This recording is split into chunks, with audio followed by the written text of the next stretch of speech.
Now I can't get it off. There we go.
Won't use that.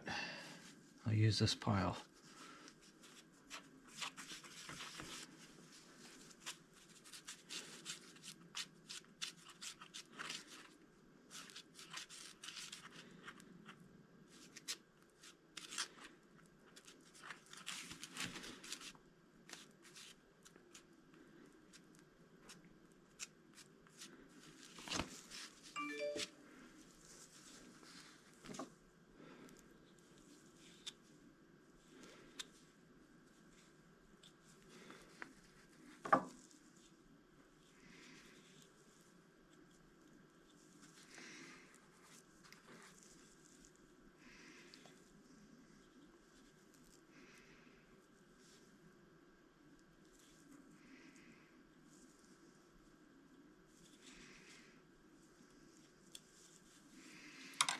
Okay, let's get this sticky stuff out of here.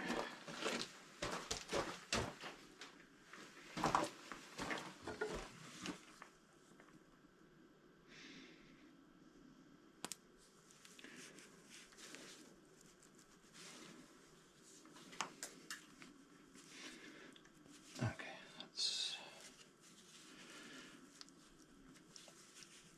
kind of where I want it. That will do.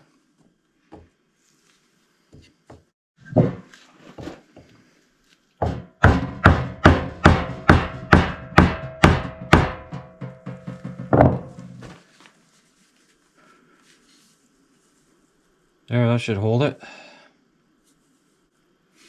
But she's on there now. We'll let the epoxy set up. I'll put some more oil on the handle. She's a usable chisel again.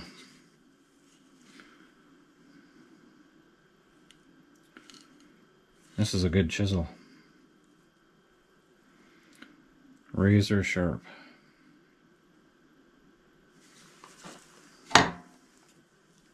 I should have explained myself a little bit better. I bought these 3 chisels at the restore, brought them home, cleaned them up, sharpened them, restored them. They didn't have handles, so I made the 3 handles. These 2 I used elm, and it was dry and seasoned. They didn't come loose. They're still holding well. That was cedar, and it was wet wood. Basically just a tree branch. It sprunk, came loose, and fell apart. But I think it'll be fine now. I've got lots of epoxy on it. It's jammed in there nice and tight. So yeah, they're all ready to use again.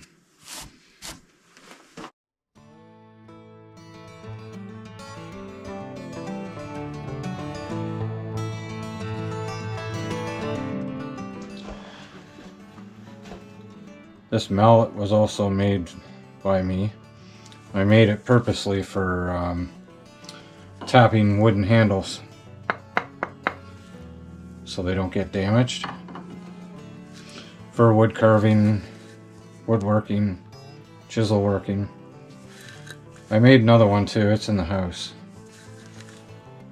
And this, I believe, is ash. This is a piece of, looks like spruce. The handle is spruce. It'll be fine. It's not like I'm going to be wailing on stuff with this. It's just for fine chiseling when I do woodworking. Just for tapping a wooden surface. I made a couple mallets because they're simple and easy to make. You can make a nice mallet out of just some firewood. That one's held in with a wedge, just like any kind of tool handle would be. I made a couple because they're quite expensive if you go to like Lee Valley and buy a wooden mallet. I'm not sure of the current price, but I bet you'd pay 50 bucks or more for one. Whereas this one took me 25 minutes to half an hour to make, and it was free. Other than a little bit of glue. It's up to you. Make one or go buy one.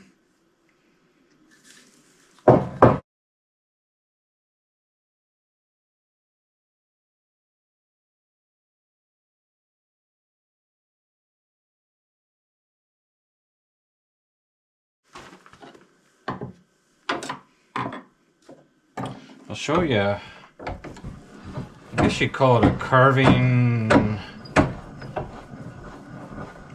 I'm not sure what you call this. Basically holds your carvings in place while you work on them. I'll point you over here so you can actually see. Made this up a little while ago. I like to do a little bit of wood carving now and then. Oh, I'm dropping everything.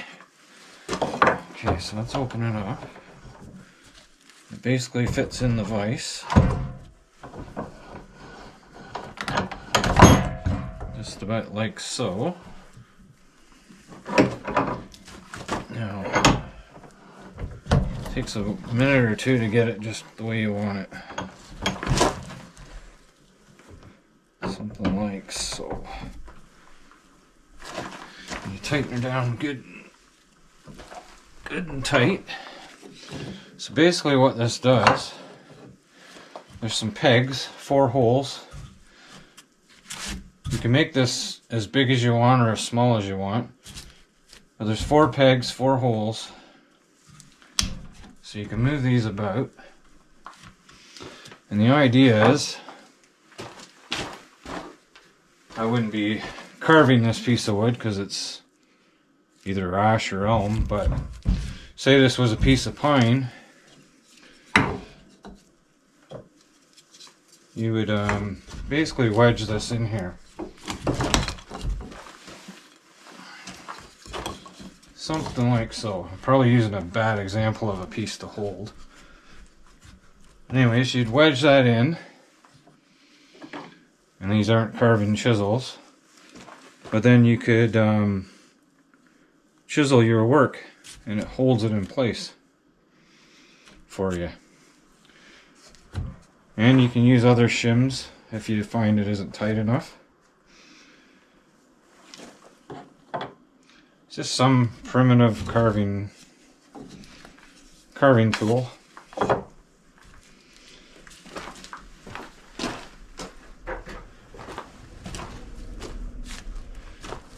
I've used it a few times. Holds all your work still for you.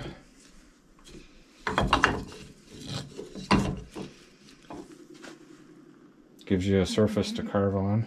Holds everything still. These can be moved all over the place. 4 different pegs. Yeah, so you can hold stuff still in it. That's basically all it's for. Just to hold things still while you carve it.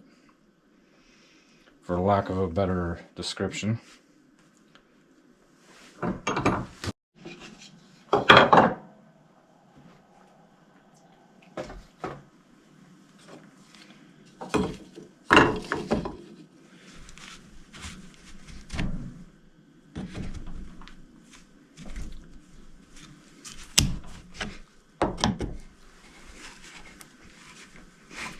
So yeah, you can move them all around to hold your work still.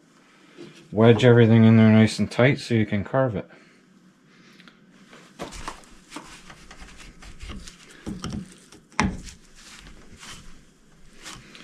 You never know what I might make.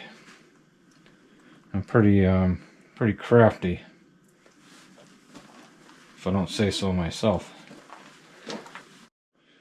When I said those aren't carving chisels, these are carving chisels. This is a pretty nice set actually. Sheffield, England is where they're from. They hold a good edge. I don't have to sharpen them too often. It's been a nice little set.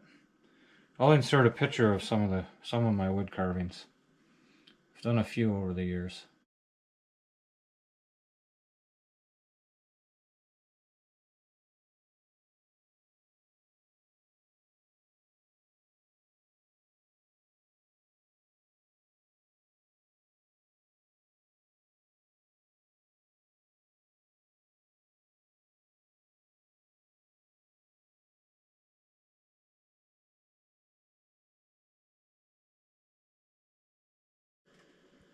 Thanks for watching this video, everyone.